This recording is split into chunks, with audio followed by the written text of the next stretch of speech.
You are now listening to FNB Radio. And welcome to F&B Radio. My name is Lindsay Collins and I am your host. Welcome back to the show. Thank you so much for being here. Right off the rip, I want to say this. I just got Clark Griswold's bosses. I just got Clark Griswold. This is hard to say. Clark Griswold's bossed. Now, someone that I work for not only didn't give me my bonus, that would have been bad enough. They just didn't pay me for December. So let's just start this by saying I'm in a really, I'm in one of those Christmas moods that you can only get in during the holidays. Okay. You can't even achieve this headspace unless the pressure is on, unless every dollar is accounted for, unless there's just too much family around. It is a unique, special type of hell that happens this time of year. And I think almost every year in December, by this time, today's the 16th, you're getting the show on a Friday, which is right. I always do the show on a Friday, so I'm actually on time. But yeah, I wanted to start it off with a PSA. This isn't to out anyone or shame anyone, though you know who you are. I don't know if you listen to this show, if this particular client listens to the show, but if you do, you know who you are. Anyway, it applies to all industries, but I think definitely during the holidays, when you talk about the restaurant industry, let's talk about people who are at their breaking point.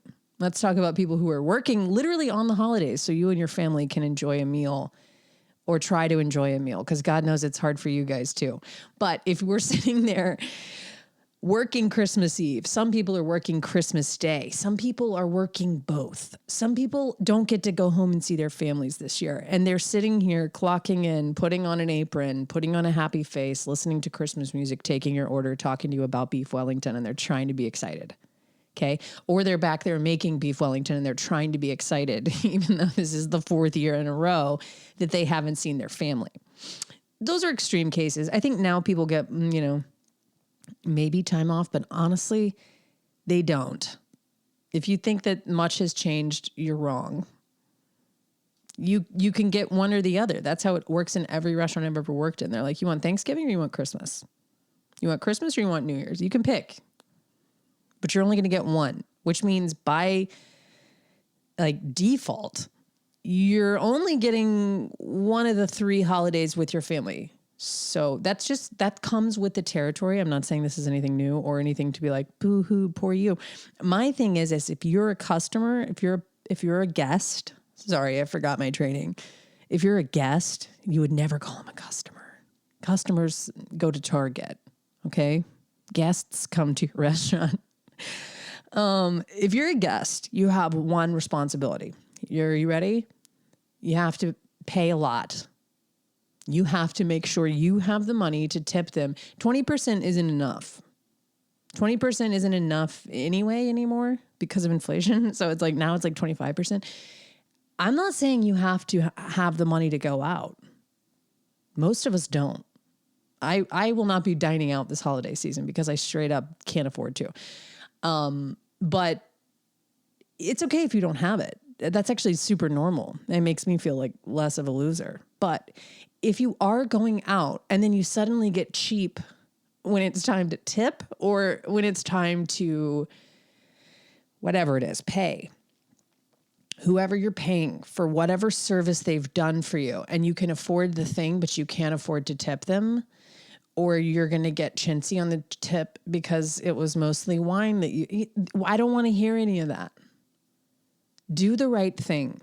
People are out there literally at their wits' end in all industries. Again, this is not just food and bev, but people in food and bev especially.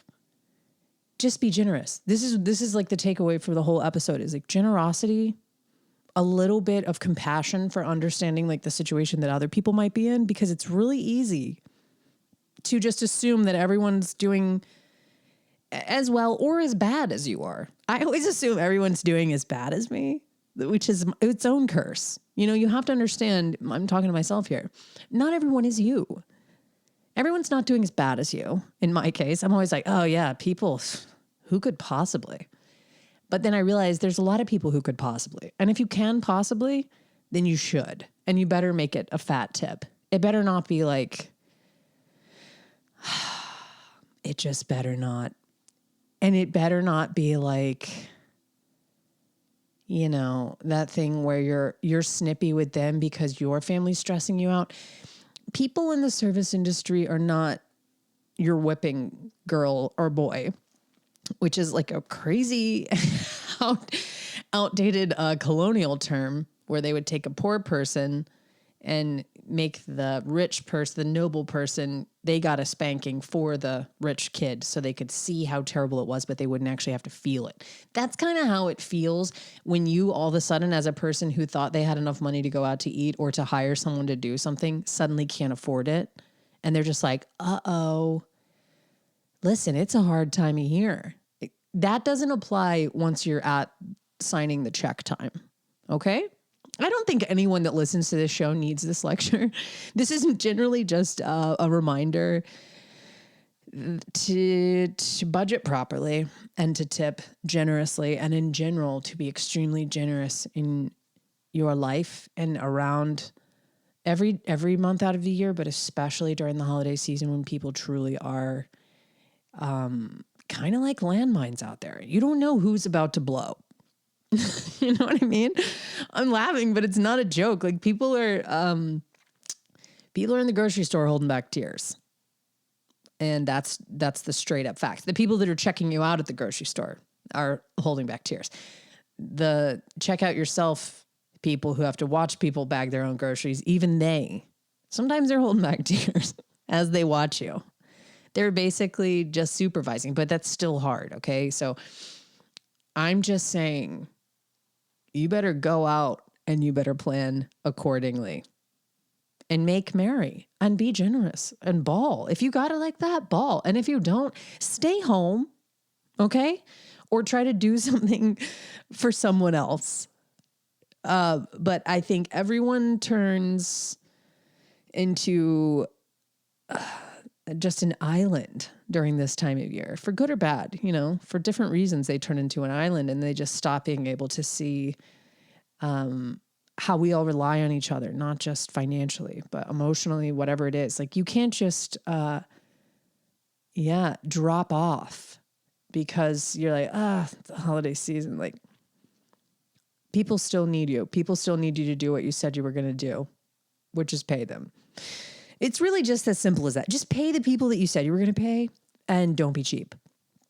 That's this lecture. Okay, now I'm going to change topics because I could honestly just keep whining about that forever, and it's neither here nor there. You guys, I truly do feel like everyone that listens to this show is either on the restaurant side or they're like one of the good ones who's like, yeah, dude, I always tip. You don't have to tell me that. But I know that it happens a lot of times this time of year, because I've been on the other side of it. And even the good ones, it's like, oh, you overextended yourself by having this giant Christmas party. And now when it comes time to do that, you're like, you can't make yourself swallow the total. So you start taking what feels like, oh, it won't matter that much. They still did okay.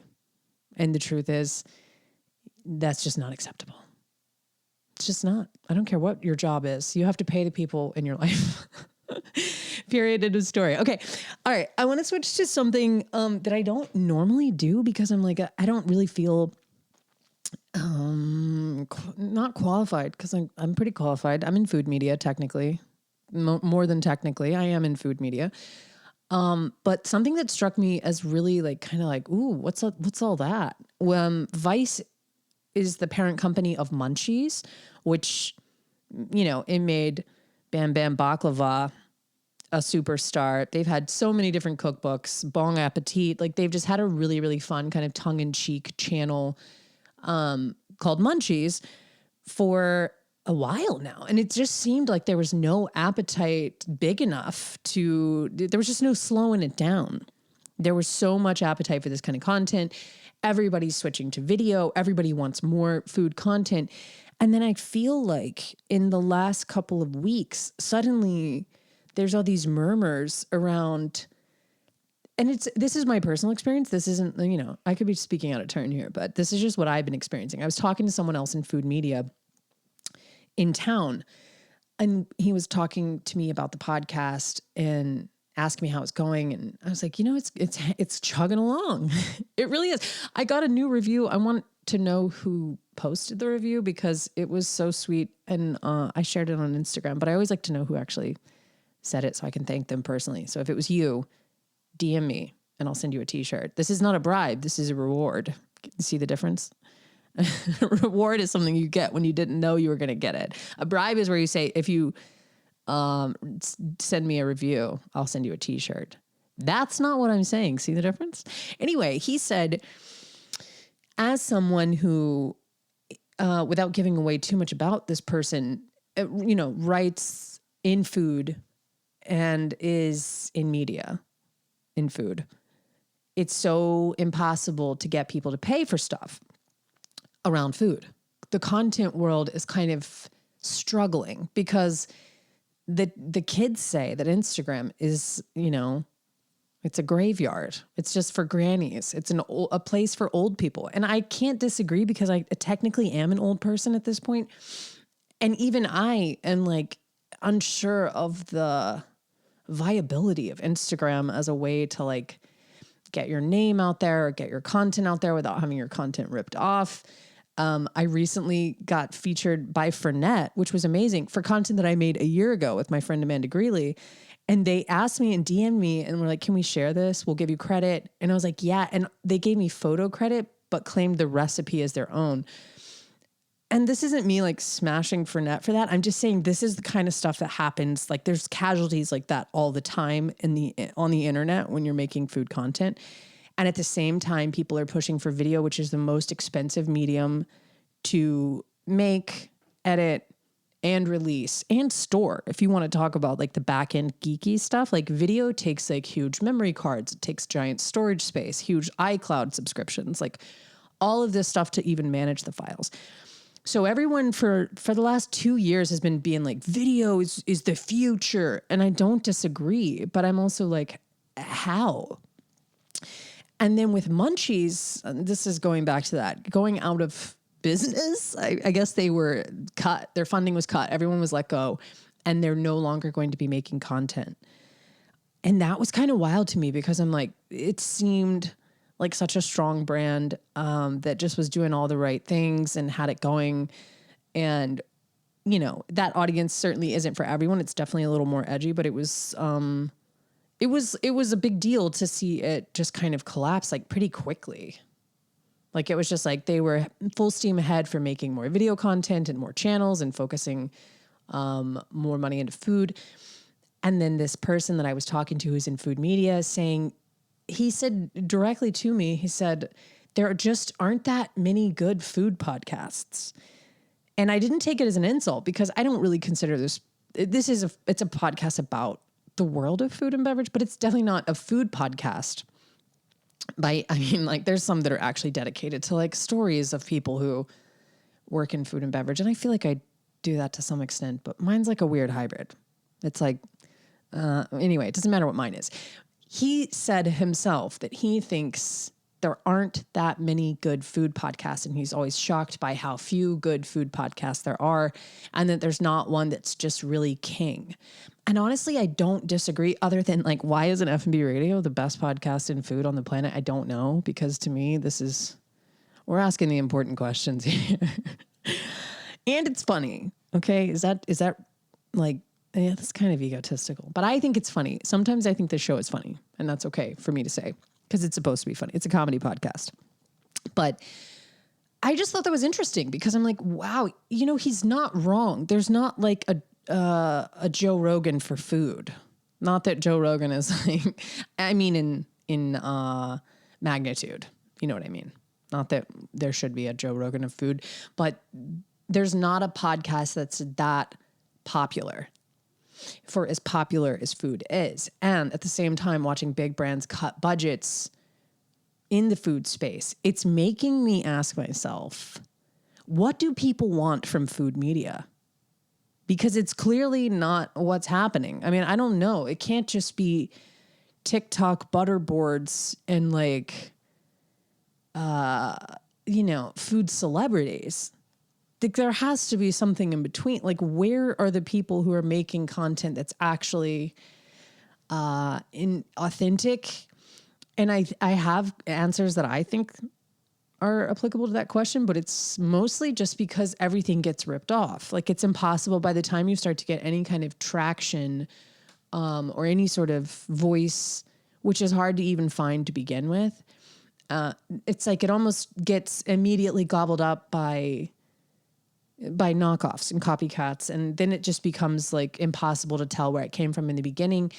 And I don't think that everybody needs to be like, hey, I invented French onion soup nuggets. That was my thing, guys. Like, you don't have to get that specific, but it is extremely difficult to kind of find that magic formula that keeps people engaged, because I don't know, I've noticed that people don't necessarily want to pay for recipes in a Patreon type setting, or either you have to like, I don't know. It's a weird world when you're trying to monetize food content, and we're seeing that play out in a bunch of different ways.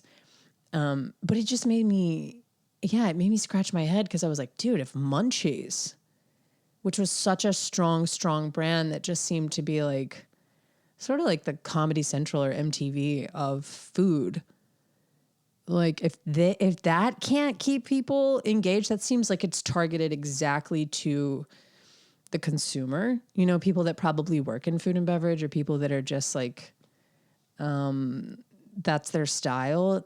I'm like, if that's not interesting to you, then what the fuck is? Like, what's happening that has made people just slowly stop caring, I think, because obviously that's what's happening, or they wouldn't be cutting budgets. Like, if it was going great for Munchies, there would be no reason to lay off people. But my guess, just on a small scale, from what I've dealt with trying to get content created and put out, is that it's extremely expensive to create, time consuming. You have to buy the ingredients, and then actually filming it, editing it, getting it into some sort of like eye-catching, like thoughtful way. Like, you have to be like good at a million different things that don't necessarily have to do with food. So it's really, I'm lucky because I produce podcasts for a living, so I can keep the podcast going. But I'm like I said, I haven't put out any content in a really long time on the internet, because I'm like, it's hard to see the point in it. And this isn't like blaming you guys. I'm more interested in like a consumer's perspective, like from the consumer's perspective. What do people want from food media? Because there's a lot of criticisms about like what people don't like, oh, there's not any good podcasts about food. But I'm like, what does somebody want? And this isn't so that I can like get the answer and then do it. Cause trust me, this show is going to be this show no matter what. Like, I have no intentions of changing my show, but I mean, like, for other people and just in general, like it's a strange question to ask. Why aren't we keeping people, or like, why is print? I mean, I know the answer to why print is dying, because it's expensive and it's not something people want to pay for anymore. So that's now, it used to be like, oh, that's because of video and the internet, but now it's almost cannibalizing itself, where Instagram has diluted every brand to be like, nothing can kind of stand out. And so it makes it really weird to see like what people are doing, or like what's working and what's not. But from my perspective, there's not a whole lot that's working. There's a lot of like curated Instagram feeds, but again, with the what letter are we on? Gen Z? The Gen Zers say it's for old people. Instagram's dead. So if people are like spending money on an Instagram strategy, or like hiring a PR company, which is what I see restaurants doing, handing it off to them and being like, here, help me craft my narrative to be applicable and like, you know, attractive to the people on Instagram. Well, what if that's only for old people now? How long do we have before that becomes like obsolete? But it just makes me curious, because I have definitely spent a lot of time, and I wouldn't say a ton of money, but I would say enough money, like looking into cameras, looking into lights, looking into mics, like trying to get some sort of setup to like shoot video content in a better way. And I always kind of end up being like, oh, fuck this. And I think everybody else is too, including Vice. It's expensive to create and it just doesn't, the juice ain't worth the squeeze. So people are out here trying to make lemonade, literally, and they can't. and this has just been a really, depressing episode about me wondering what the future of food media is. And maybe this is my holiday tradition, because now that I'm talking about this, maybe I feel like this every year because it's the end of the year. And you're like just tired and you're like kind of wanting to just let the whole year just roll off your back. But it's hard because you're like, oh, what about next year? Oh God, what are we going to do then? It could be a lot of that. But I definitely have seen big food brands shutting down, and citing just not having the budget when it comes to food.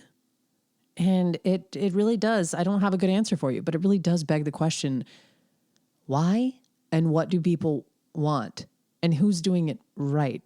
And as far as I can see, there's no one who's doing it right. There's people who are doing a good job of it. But I run into this all the time where I'm like scrolling through Instagram because I'm old and I'm like, did I see that on Food and Wine, or was that on Munchies, or was that on Grub Street, or is that on Eater, or is that on who gives a fuck? There's like no credit that's actually registers in anyone's mind. They just saw it. And I think that maybe I've answered my own question. That's exactly what it is. Without there being any like way to connect what you saw with who it is, and who made it and who is like interesting to you as a character or as a person in food, it just kind of reads as nothing. And then you absorb the content as your own idea or something. And you're like, I'm going to do that. But there's no prompt in your head to be like, and here's a clear way for me to support that financially. And I don't think this is specific to the food world. I think this is something that's happening all across Instagram, and all industries. So it's kind of a weird conundrum because I definitely see things changing. And I'm like, I mean, I even see people going back to zines. Like we've come all the way full circle, which I love a zine.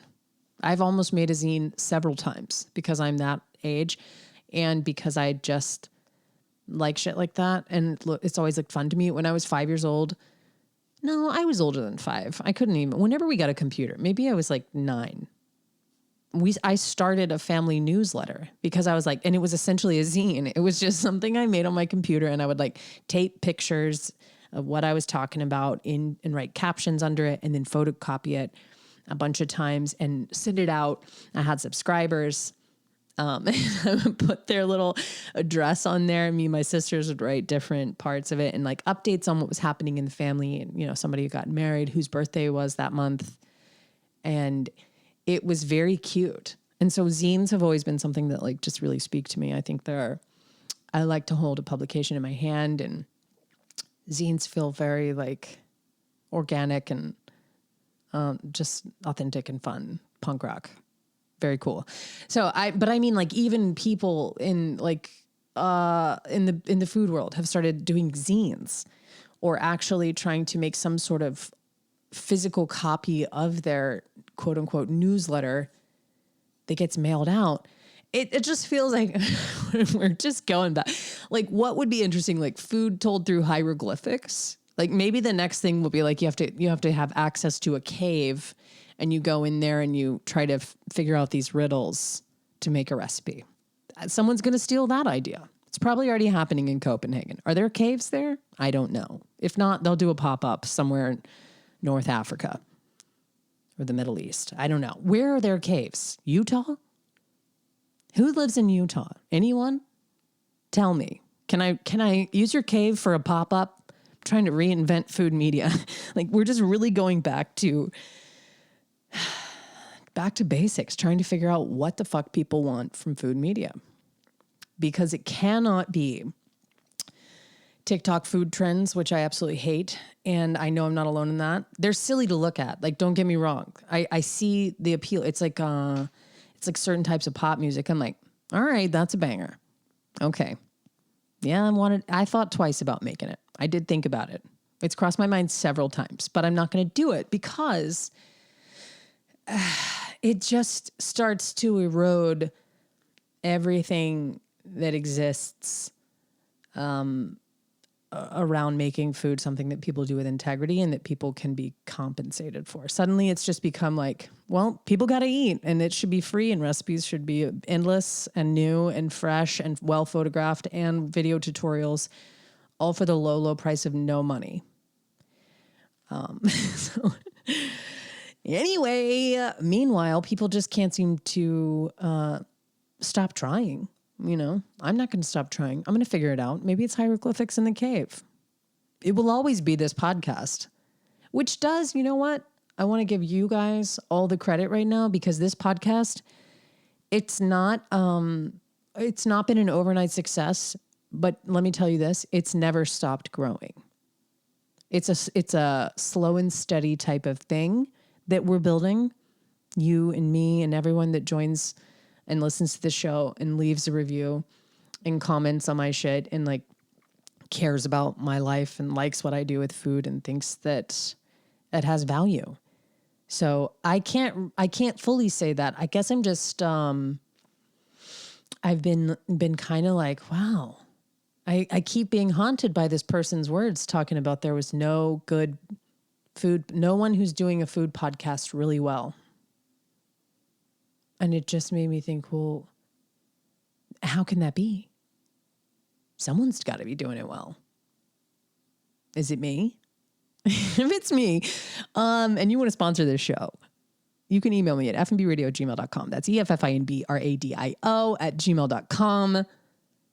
And you sponsor the show. That would be an amazing way to keep it going. That would be an amazing way to push the boundaries for what's possible in food media. But I have some ideas. I have some ideas that I'm working on. And maybe they'll be the answer. I think a lot of people are trying to get there. And I think, as always, people will. But it has definitely been interesting to watch, like, I don't know, if you dial it back to 2008 and you watch the rise of food and food media publications and things like Eater being born and things like, you know, way back in the day when Grub Street or like whatever was considered a gossip, like a rag, the town rag about food. And then watch it go all the way up to just, it's a fever pitch where all the money is being dumped into creating content around food. And then now watching it get pulled back as we kind of, you know, tiptoe into this recession that I hear is not going to be that bad. But I think that's what they tell you so you don't just, you know, get too far down. They always tell you it's not going to be that bad. It's like when my mom used to be like, I'm not going to pull your tooth. I'm just going to wiggle it. She pulled it every time. But they always tell you they're just going to wiggle it. This is a metaphor. And on that, speaking of teeth and not having any teeth, Jeremy has a painting that is absolutely stunning. It's in a show this weekend at Leela Davenport Ross's house. She's absolutely amazing. She has an art show that happens once a year called Show and Tell. I think they do other pop-ups throughout the year, but because of COVID, it's been kind of streamlined to this one. There's over 30 artists featured in her home on Sullivan's Island. I'm going to post the thing on Instagram if it still exists when I finish doing this. You should come. He has 3 paintings in there. One is the one it's called Claire. It's a woman without a tooth. It's absolutely stunning. And then I think Parliaments is also in it. There's 3 paintings of his. And then also on Sunday, there's the market downtown at Bar Rollins. Bar Rollins loves you, and they love art, and they're doing a pop-up, and Jeremy's going to be there. So you can come check it out. It's this weekend. The show at Leela's is Saturday or Sunday. You can go either one from 12 to 5. And again, I'll share the address in my Instagram and in the show notes. And then Bar Rollins pop-up is from 4 to 8 on Sunday. And then Rip City, tickets are all sold out. That's tomorrow night, downtown at Head High. But I think because the tickets were just claimable, you didn't actually have to purchase them because they're free. You know, some people might drop out. Some people might not actually show up or use the ticket that they claimed or not be able to. It's a crazy time of year. Families in town, shit happens. Like people get tired and they're like, fuck this, I can't go. So if that's probably going to happen is what I'm saying. So if you had it in your mind and you were like, oh, I really wanted to come to that, but it's all sold out, there will be standing room available. It's a really intimate space, so you'll still be able to hear and see the sketches, and it's like fun to hang around. I usually end up standing anyway. I don't know why. Sitting down is hard for me. Sitting still is hard for me. So definitely try to come. If you like wanted to come and then saw that tickets were sold out and were like, I'm not going to come, definitely try to come, because I guarantee you a lot of people will, you know, have something come up. So there's going to be space available. It's at Head High downtown Saturday night. It's 3 really fun ways to hang out in person if that's something that you want to do with me this weekend. And you can answer my burning questions. What do people want from food media? I'll tell you what I want from you guys is to come back next week. I know you will, because you know what? You guys are good to me. And thank you so much for listening. And I'll see you next week. I hope your holiday's going well. I hope nobody, Clark Griswold, bossed you. And if they did, let me tell you what, don't let it happen. Say something. I said something to this person. They haven't responded yet, but when they do, at least I'll know that I stood up for myself. Don't let people not tip you. Don't let people not pay you. Make them face it. You know what I mean? If you got the balls to like totally shortchange me at the most stressful financial time of the year, you're going to have to face it. You know who you are. Okay. All right. This is getting too personal. I have to go. I love you. I'll see you next week. Bye. Bye. Bye.